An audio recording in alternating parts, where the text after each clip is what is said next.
안녕하세요. 오늘은 부동산 면적 계산 관련해서 총정리해 보도록 하겠습니다. 먼저 제곱미터에 대해서 말씀드리겠습니다. 제곱미터는 미터법에 의한 넓이의 단위이고요. 1제곱미터는 한 변의 길이가 1m인 정사각형의 넓이입니다. 물론 직사각형일 경우도 있겠지만 1제곱미터를 예를 들자면 가로 1m, 세로 1m일 경우에 1제곱미터가 될 겁니다. 가로 곱하기 세로 하게 되면 제곱미터가 되고요. 예를 들자면 1m와 2m일 경우는 2제곱미터가 될 것이고, 가로의 길이가 2.2m, 세로의 길이가 5.3m일 경우는 곱하게 되면 11.66제곱미터가 될 것입니다. 다음은 평방미터인데요. 현재는 제곱미터라는 용어를 많이 쓰고 있습니다. 평방미터도 쓸 수 없는 것은 아니지만 제곱미터의 옛날 말이라는 점을 참고하시기 바랍니다. 다음은 평과 평방미터의 차이에 대해서 설명을 해 드리겠습니다. 우리나라에 한 평, 두 평이 할 때는요, 그때 쓰는 한자는 덜평자인데요. 이는 지적 단위로서 땅 넓이의 단위를 표시하는 겁니다. 평은 평방미터와 다른 뜻인데요. 평방미터는 중국말로 하면 핑방미라 하고요. 일본말로 하면은 헤베라고 합니다. 히라가나로 표시하면은 헤이베이라고 하는데요. 이 헤베는 건축 현장에서 속어로 많이 사용하고 있습니다. 익숙한 분들 관행적으로 사용하고 있지만, 가능하다면 제곱미터나 관행적으로 지금 우리나라에서 쓰고 있는 이해하기 쉬운 평으로 사용하는 것이 좋을 듯 합니다. 다음은 평을 제곱미터로 계산하는 방법인데요. 이 평에다가 3.3058을 곱하게 되면 제곱미터가 나오는데요. 예를 들자면 50평일 경우에 3.3058을 곱하게 되면 165.29 제곱미터가 됩니다. 몇 개만 볼까요? 한 평은 3.31 줄였습니다. 그 다음 20평일 경우 66.12 제곱미터, 30평이면 99.17 제곱미터, 그 다음에 40평이면 132.23 제곱미터가 되네요. 다음은 제곱미터를 평으로 계산하는 방법인데요. 제곱미터를 0.3025로 곱하게 되면 평이 나오는데요. 예를 들어서 123제곱미터라고 하면 여기다가 0.3025를 곱하게 되면 37.21평이 됩니다. 하나만 볼게요. 85제곱미터는 우리나라 세법상 85제곱미터 이하를 국민주택 규모라고 하는데요. 그걸 평으로 하게 되면 25.7평이 됩니다. 다음으로 넘어갈게요. 다음은 이 평수 계산을 계산기를 가지고 있지 않을 경우에 쉽게 계산하는 방식인데요. 이 점선 위의 부분은 5 끝자리가 5 이하 미만일 경우에 미만인 끝자리는 버리는 거 계산하는 방식이고요. 이 아래쪽은 끝자리가 5 이상일 경우에 반올림해서 계산하는 방식인데요. 예를 들어서 보겠습니다. 123제곱미터일 경우는요, 마지막 자리 이 3을 버리면 12가 되겠죠. 12에서 3을 곱하게 되면 36제곱미터 정도가 될 것입니다. 2600제곱미터일 경우는 마지막 자리 한 자리를 0을 버리게 되면 260이 될 거고요. 거기다 곱하기 3을 되면 약 780평이 될 것입니다. 끝자리가 177제곱미터일 경우에는 제가 끝자리가 5 이상일 경우는 반올림 하라고 했습니다. 그러면 18이 될 거고요. 18에다 3을 곱하게 되면 54평 정도가 될 겁니다. 이 산술적 원리는요, 제곱미터를 3.3으로 나누는 계산법이 어렵기 때문에 제곱미터에 곱하기로 3을 하고요, 10으로 나누는 것과 거의 같은 계산 방법입니다. 다음은 전용 면적에 대해서 말씀드리겠습니다. 전용 면적은 우리가 실면적이라 하는데요. 전용 면적은 건축법에서 아파트 등 공동주택에서 소유자가 사용하는 부분의 면적을 말합니다. 각 세대가 독립적으로 사용하는 전용 부분입니다.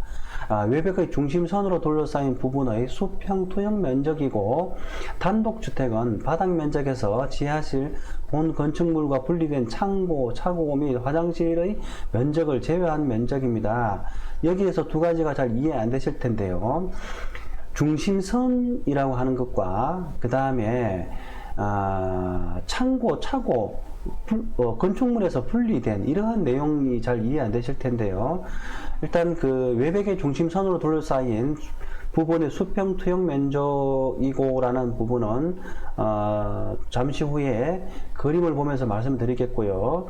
본 건축물과 분리된 창고, 차고 및 화장실의 면적을 제외한다고 했는데, 이 부분은 옛날에 아파트 등이 아닐 때는 대체적으로 단독주택에 있을 때는 화장실이 실내에 있는 게 아니고 별도의 건축물로서 건축되었기 때문에 전용 면적에서 제외했던 것이었습니다.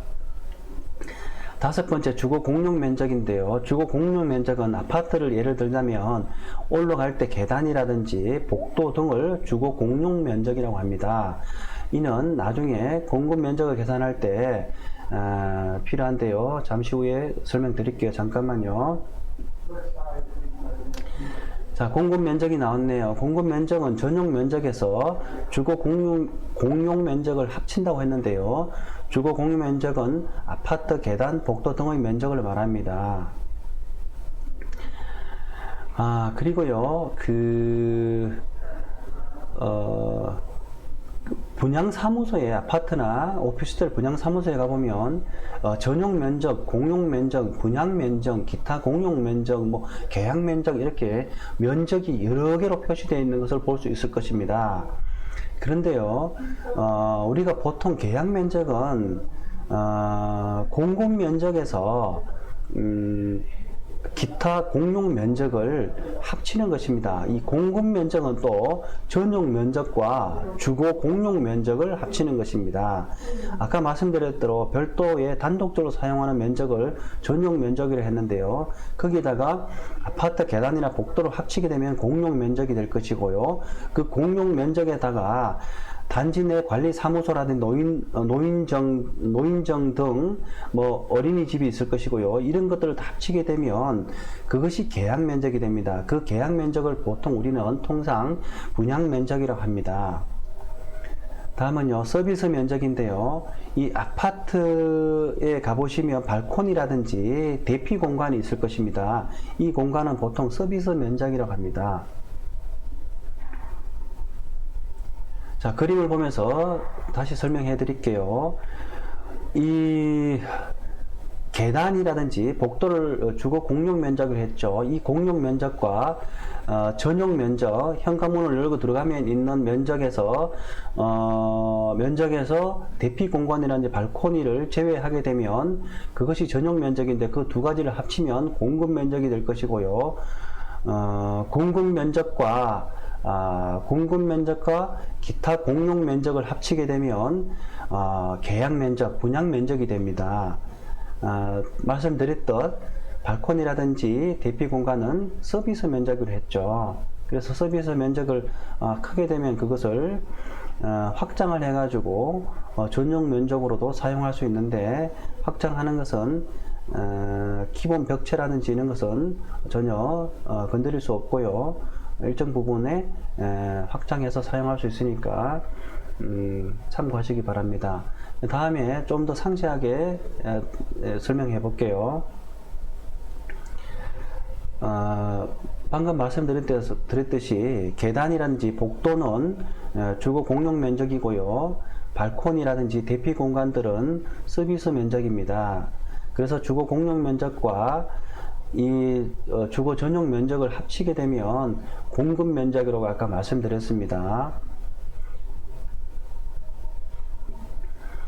다음은 전용률인데요. 전용률은 전용 면적에서 분양 면적을 나누고요. 거기에다가 곱하기 100을 하게 되면 전용률이 나오는데요. 전용률이 클수록 집이 잘 뻗었다고 이렇게 보통 말씀하시는데, 대단지일수록 실면적이 커 보이는 것은 전용률의 차이입니다.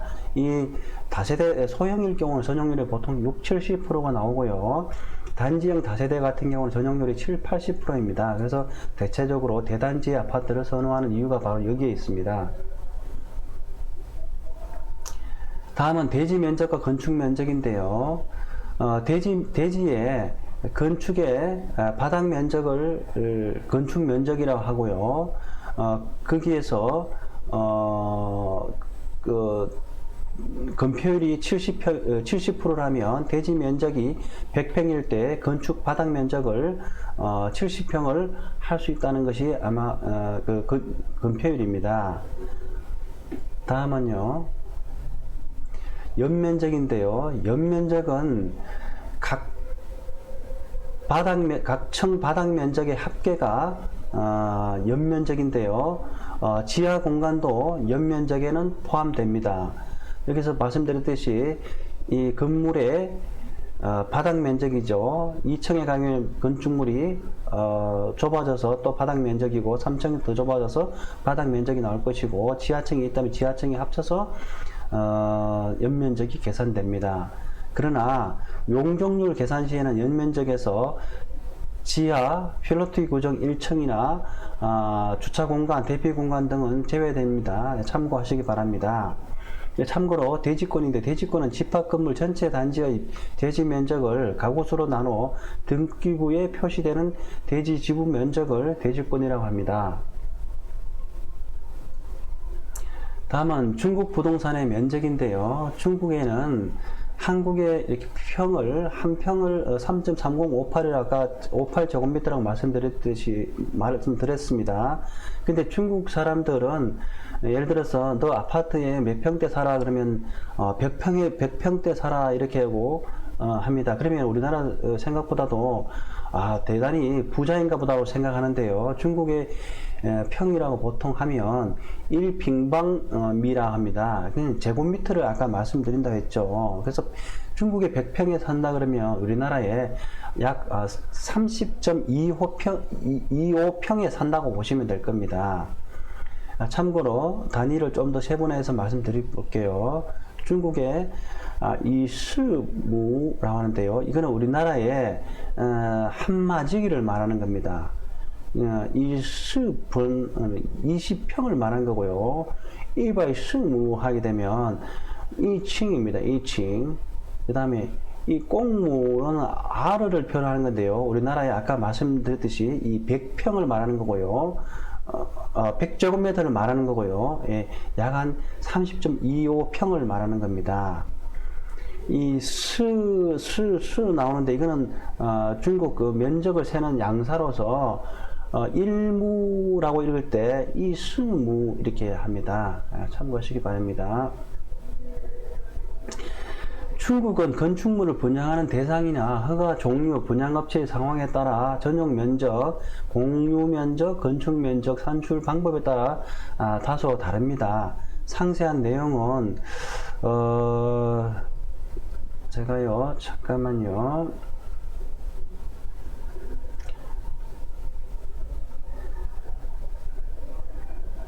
네이버에 들어가시게 되면 네이버에 들어오시게 되면 한중 강남 부동산으로 검색하시고요. 한중 강남 부동산에 들어오시게 되면 한중 강남 부동산 블로거입니다. 거기에서 중국의 면적 단위라고 이렇게 검색을 하시게 되면 검색창에다 검색하시게 되면 상세한 내용이 방금 보여드렸던 이 페이지가 중국의 토지 면적 단위에 대해서 상세하게 제가 정리해 뒀으니까 참고하시기 바랍니다.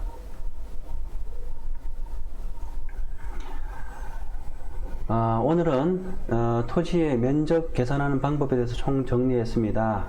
여기까지 하고 다음 편에 더 좋은 내용으로 방송을 하도록 하겠습니다. 감사합니다.